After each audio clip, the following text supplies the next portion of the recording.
जवळजवळ या सगळ्या प्रकरणामध्ये 12 तासाचा अवधी गुन्हा दाखल करण्यासाठी घेतले होते। त्याचबरोबर शाळा प्रशासन असेल किंवा शाळा चालवणारी जी संस्था असेल ते देखील यामध्ये संशयाच्या भोवऱ्यात होते।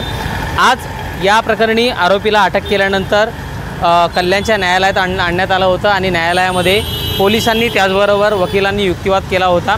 वकिलांनी पुन्हा एकदा पोलीस कोठडी मिळावी असे युक्तिवाद केला होता, मात्र पोलिसांनी न्यायालयीन कोठडीचा ते कागद घेऊन आले असल्याची माहिती वकील जे आहेत ते प्रियेश जाधव यांनी दिलेली आहे। 21 तारखेला जो आरोपी आहे या प्रकरणातला अक्षय शिंदे त्याला कल्याणच्या न्यायालयात हजर करण्यात आलं होतं आणि त्यानंतर त्याला 5 दिवसांची पोलीस कोठडी सुनावण्यात आली होती। म्हणजे 26 तारखेपर्यंत ही पोलीस कोठडी सुनावण्यात आली होती आणि त्यानंतर ही पोलीस कोठडी संपल्यानंतर आज पुन्हा एकदा कल्याणच्या न्यायालयामध्ये त्या आरोपीला अक्षय शिंदेला आज हजर करण्यात आलं आणि आज त्याला न्यायालयीन कोठडी सुनावण्यात आलेली आहे। 14 दिवसांची न्यायालयीन कोठडी जी आहे ती न्यायालयाने सुनावली आहे। हे प्रकरण संपूर्ण देशभर गाजलेलं आहे। याचबरोबर आरोपीचं वकीलपत्र घेऊ नये अशा प्रकारच्या वकील संघटनांनी देखील आवाहन केलेलं आहे। स्वतः वकील संघटना देखील यामध्ये उतरलेल्या आहेत आणि या संवेदनशील प्रकरणामध्ये कोणत्याही वकिलांना आरोपीची कोणत्याही प्रकारची वकीलपत्र घेऊ नये असं त्यांनी आवाहन केलं होतं।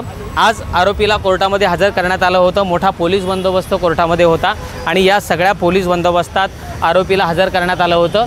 आपल्यासोबत जे वकील होते प्रियेश जाधव, आपण त्यांच्याशी बोलूयात। यांनी या सगळ्या प्रकरणामध्ये माहिती दिली आहे मीडियाला। प्रियेशजी, काय सांगाल, आज कोर्टामध्ये आरोपीला हजर गेलं होतं सगळ्या प्रकरणासंदर्भात? मुळात आता बदलापूरचं प्रकरण संपूर्ण भारताने बघितलेलं आहे आणि गाजलेलं प्रकरण आहे।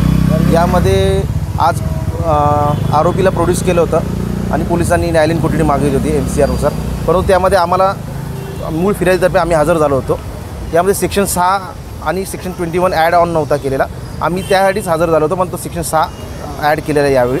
आणि इतर जे 3 आरोपी पाहिजे असलेले आरोपी म्हणजे शाळेची मुख्याध्यापिका, संचालक आणि सेक्रेटरी, संचालक नाही म्हणता ना, सेक्रेटरी आणि अध्यक्ष, या तिघांसाठी ऑफेन्स रजिस्टर करण्याच्या विरुद्ध बरं जे कलम वाढवण्यात आलेले आहेत, नेमके हे कलम काय आहे? ते पनिशमेंट आहे पोक्सोनुसार। सेक्शन 6मध्ये जास्तीत जास्त पनिशमेंट आहे 20 वर्षाची पनिशमेंट, जास्तीत जास्त 20 वर्ष ते जन्मठेपापर्यंत अशी ते पनिशमेंट आहे त्याला। तुम्ही स्वतः बदलापूर शहरामध्ये राहता, सांस्कृतिक शहर म्हणून या बदलापूर शहराची ओळख आहे, मात्र या सगळ्या प्रकरणा बघितल्यानंतर, आंदोलन झाल्यानंतर कुठेतरी बदलापूर 4 पावलं हे शहर मागे जाताना दिसतंय।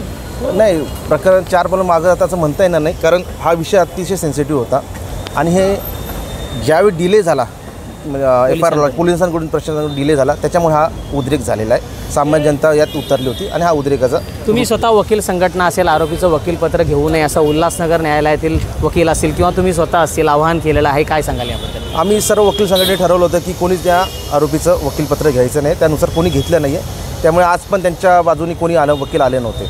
आपण पाहिलं की प्रियेश जाधव होते, यांनी माहिती दिली, हेच न्यायालयामध्ये युक्तिवाद करत होते आणि आज आरोपी अक्षय शिंदे याला 14 दिवसांची न्यायालयीन कोठडी सुनावण्यात आलेली आहे। मात्र हे प्रकरण जलदगती न्यायालयात सुरू असताना आरोपीला कठोरात कठोर त्याच्यावर कारवाई व्हावी आणि शिक्षा व्हावी अशी प्रकारची मागणी प्रत्येकाची असते। गणेश गायकवाड, न्यूज 18 लोकमत, कल्याण।